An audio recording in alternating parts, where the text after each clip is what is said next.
লতিফ চাচা, চাচা কোনে যাচ্ছ? বাজারে দিয়ে যাচ্ছি। বাপু তোমাদের তো চিনতে পারলাম না। আমার নাম হলো কাবুল আর ওর নাম হলো হাবুল। হ্যাঁ চাচা, আমার নাম হাবুল। হ্যাঁ চাচা। তো বাপু আমার সাথে তোমাদের কি দরকার? চাচা আমরা ওই পাড়ায় পাড়ায় যাই, ডাব গাছ কিনি। তো শুনলাম বাপু আপনি নাকি আপনার ডাব গাছ বিক্রি করবেন। হ্যাঁ বাপু, ডাব গাছ তো বেচবই, তোমরা কি কিনতে পারবে? আরে চাচা কি যে বলেন না, আপনার ডাব গাছ আমরা যদি না কিনতে পারি তাহলে মনে করেন বাংলাদেশে কেউ ডাব গাছ কিনতে পারবে না। তো চলেন চাচা আপনার ডাব গাছ দেখি। চলো বাপু, তোমাদের ডাব গাছ দেখাই। চলেন চাচা। চাচা কি যে বলেন না যে আপনার ডাব গাছ আমার দিতে পারবো না। দেখো, দেখা না গাছ, তাহলে দেখো কোথায় কি করা যায়।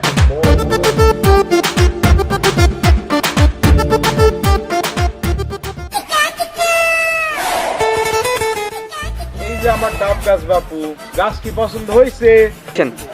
গাছ তো বাপু চাচা পছন্দ হয়েছে, তো কেমবা দাম নিবানি? তোমরা কেমন দেবানি? তো চাচা গাছ তো আপনারই, আপনারই দাম কম। কি বলিস রে কাবুল, তাই না? হ্যাঁ চাচা ও ঠিকই বলছে। তার কত দিবানি? 4 লাখ দিওনি? তো চাচা এই একটা দাম কইলা, তুমি কি গাছের দাম কইলা না পুরো জায়গার দাম কইলা? চাচা 4,000 টাকা দেবো। এটা 2,000, এটা 2,000, মোট 4,000। আহা, আমি পারি না আর পারি না। থামো বাপু, কোরলটা দেখি। চাচা কুড়াল নেবেন, নিলেন, সমস্যা নেই।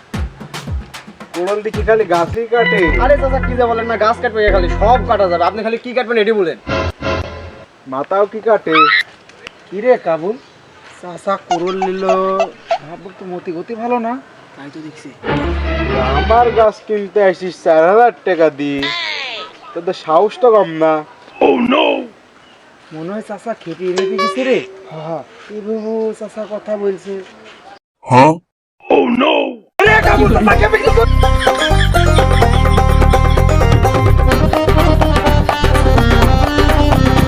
যদি আজ পাইতাম রে, তোদের সাহস কম না, আমার গাছ 4,000 টাকা দিয়ে কিনতে আসিস, তোর মাথার মধ্যে এমন একটা বাড়ি দিতাম।